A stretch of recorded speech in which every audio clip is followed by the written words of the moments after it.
A paz do Senhor Jesus Cristo, meu irmão, minha irmã. Dando prosseguimento aos nossos assuntos da primeira aula,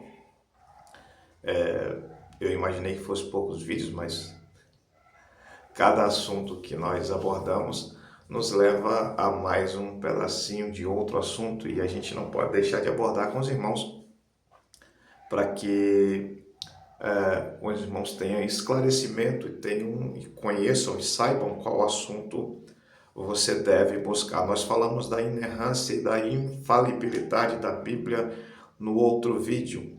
Agora nós vamos falar sobre hermenêutica bíblica. A pergunta que eu faço para você nessa hora é: você já viu alguém, já ouviu, já viu alguém pregar ou pegar numa pregação um texto isolado, um versículo isolado e utilizar para defender uma ideia que a Bíblia não ensina, que a Bíblia não corrobora? Então, é por isso que nós precisamos dominar pelo menos um pouco de hermenêutica para que a gente não venha a ser enganado ou ser tentado a falar aquilo que a Bíblia não diz. Há um versículo muito interessante, até a gente repete ele no final do culto: tudo posso naquele que me fortalece. Se a gente tirar esse versículo do contexto, se a gente tirar esse versículo da sua totalidade, nós teremos um problema muito grande, porque eu posso idealizar, ou posso pensar, ou posso falar que o tudo que este versículo está se referindo seja tudo aquilo que eu quiser e tudo aquilo que eu imaginar. Mas levando para dentro do contexto desta palavra, nós vemos que o tudo a que Paulo se refere é o passar pelo sofrimento, aguentar as provações e estar firme, mesmo quando aquilo que eu estou passando não é a coisa mais agradável do mundo. Então nós temos que ter esse cuidado para que nós não venhamos interpretar, falar ou transmitir a Bíblia de maneira incorreta. E como a gente faz isso? Como é que a gente usa como a gente utiliza a hermenêutica de maneira correta? Primeiro, eu quero apresentar para vocês os 5 pontos principais da hermenêutica. O primeiro ponto é o histórico, o gramático histórico. Você vai pegar o que aquela palavra, o que aquela frase, o que aquele texto representava para a época em que ele foi escrito. Nós temos que entender que a Bíblia, apesar de ser um livro atemporal, ela não foi escrita com o nosso pensamento e com a nossa realidade da atualidade que vivemos hoje.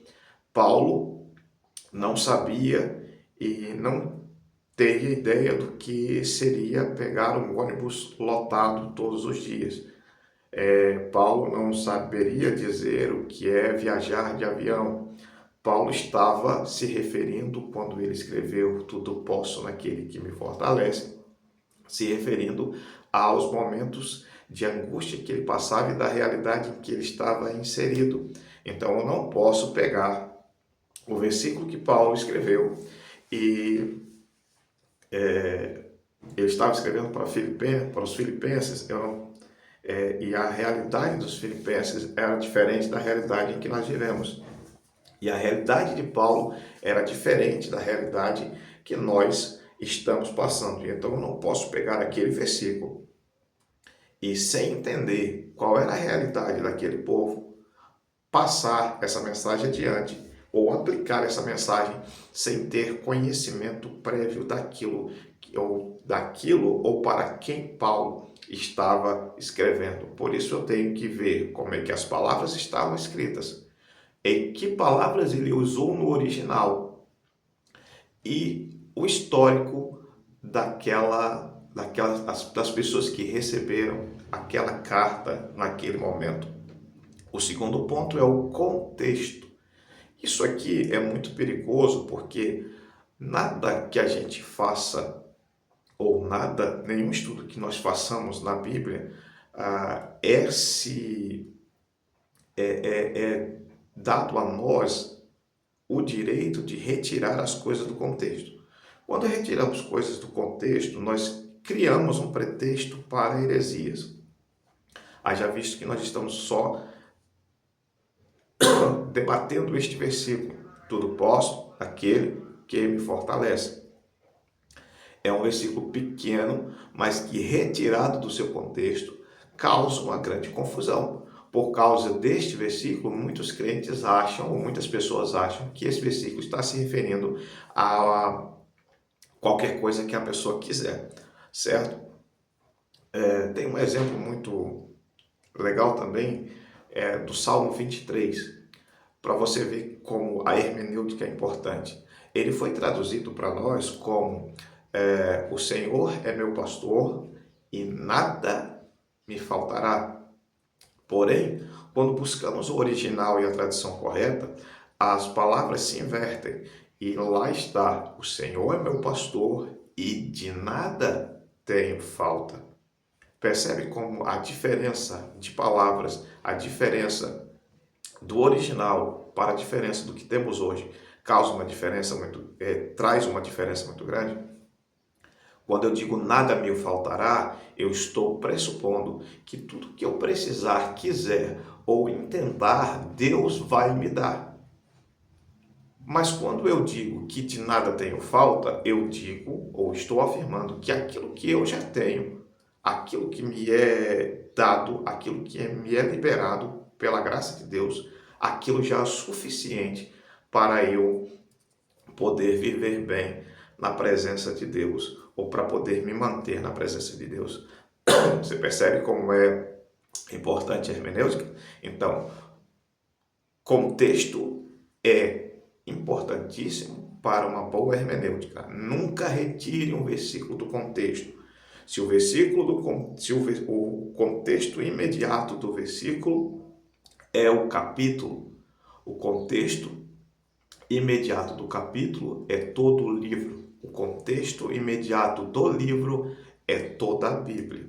Por isso não é simples, por isso não é fácil e por isso não é interessante você ler a Bíblia fora do seu contexto, sem entender para quem foi escrito, por quem foi escrito, em que momento da história foi escrito, tá certo? O terceiro ponto é a analogia da fé. É você pegar aquele texto que foi escrito e transportar ele para o momento em que você está vivendo. Aquilo se aplica hoje, esse versículo de Filipenses, que diz que tudo posso naquele que me fortalece, se aplica a nós neste momento. Em que parte esse versículo se aplica? E se ele se aplica, eu posso usá-lo para corroborar a minha ideia? Então, tudo isso você tem que ter na sua mente para que você não saia por aí pregando coisas que a Bíblia não ensina. Leia com calma, leia devagar, tenha 2, 3, 4 versões de Bíblias para você fazer uma hermenêutica correta. Busque fonte, léxicos, dicionários. Você tem hoje na sua mão uma ferramenta muito potente no seu celular, que é a inteligência artificial. Cuidado com ela, mas ela é uma ferramenta que você pode utilizar. Nós estamos falando que um léxico, um dicionário bíblico, uma Bíblia de estudo hoje está girando aí em torno de 300, dependendo da Bíblia de estudo, está aí R$350. Uma Bíblia de estudo linear, que tem os 3 idiomas, grego, hebraico e português, ela está custando aí R$350. É um valor muito elevado, mas você tem uma ferramenta sensacional na sua mão que você pode utilizar. Use com entendimento, use com inteligência, e essa ferramenta vai te ajudar em nome do Senhor Jesus Cristo, tá certo? Outro ponto é ah, a progressão a progressão da revelação. Tudo que você lê, ela tem que estar ou tem que estar de fato revelando a Cristo. O tema principal da revelação da Bíblia é o Senhor Jesus Cristo. Nada que você estiver estudando, se não apontar para Cristo, corte, saia. A revelação, o progresso da revelação, a progressão tem que ser revelando a figura de Cristo. E em quinto lugar, e em último lugar, para a gente encerrar essa parte, é o gênero literário. Isso causa confusão na hora da interpretação e na hora de pregar, porque você tem que diferenciar qual tipo de livro você está lendo. Alguns aqui são leitores que gostam de ler não só livros evangélicos, como livros de outros espectros. Eu gosto de ler alguns romances policiais, eu gosto de ler livros de mistério, gosto de ler revista em quadrinho, gosto de ler alguns que os antigos chamam de gibis. Tenho alguns aqui comigo, gosto não de colecionar, porque não tenho afinco pela coleção de gibis, mas gosto de obter alguns quando acho interessante. Só que há uma coisa que você tem que entender: você não pode ler um gibi como se você estivesse lendo um jornal. Um jornal lhe traz notícias e relativamente algumas notícias são sérias. Você não pode ler um gibi com a seriedade, ou uma revista em quadrinho com a seriedade que você leria um jornal. Da mesma forma, você não pode pegar um livro da Bíblia e ler com o mesmo entendimento que você tem outro, porque na Bíblia nós temos diversos gêneros literários, tá bom? Para exemplificar alguns, nós temos livros históricos. Livros históricos são os livros de Esther. Nós temos na Bíblia, no Novo Testamento, nós temos um livro histórico, que é o livro de Atos. Nós temos biografias, que são livros que contam a história de alguém. Nós temos os evangelhos, Mateus, Lucas, Marcos, João, que falam sobre a vida de Jesus. Nós temos os livros poéticos, dentre os quais nós temos Cantares de Salomão. Nós temos Provérbios, na verdade, Provérbios é sapiencial, livro de sabedoria. Nós temos na categoria de poéticos, nós temos Cantares de Salomão, nós temos os Salmos. Então, esses livros não podem ser lidos de forma literária, e sim como vemos que deve ser lido da forma literária de poesia. Muitas poesias de Salmos, elas não podem ser aplicadas a nós hoje. O pastor citou um versículo que é escandaloso para alguns na Bíblia, que a melhor coisa é pegar o teu filho e tacar ele na pedra.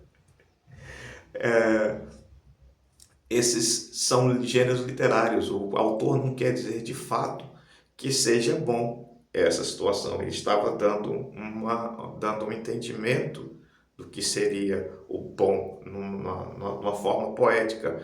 Salomão dizia que é melhor viver no deserto sem água do que na companhia de uma mulher rixosa, de uma mulher que só reclama.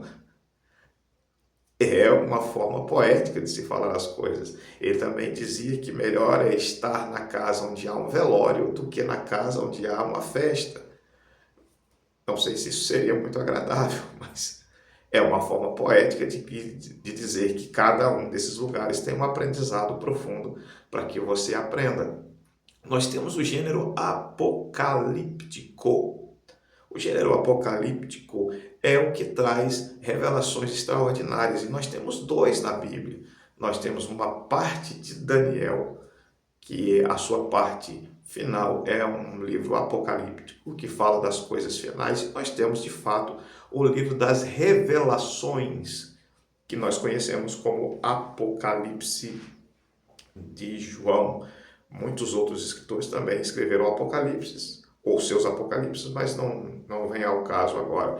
Nós temos os livros proféticos, e aí, de fato, os livros proféticos foram escritos por profetas e têm que ser entendido como profecias, e essas profecias têm que ser julgadas de maneira que entendamos se elas já se cumpriram, se elas vão se cumprir, ou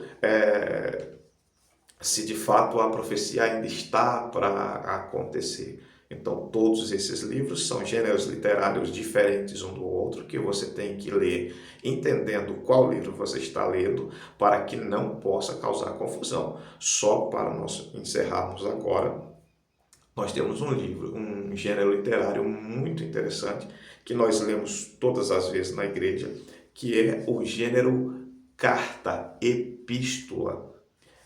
Como ela é uma carta, como ela é uma epístola, ela é dirigida de alguém para alguém.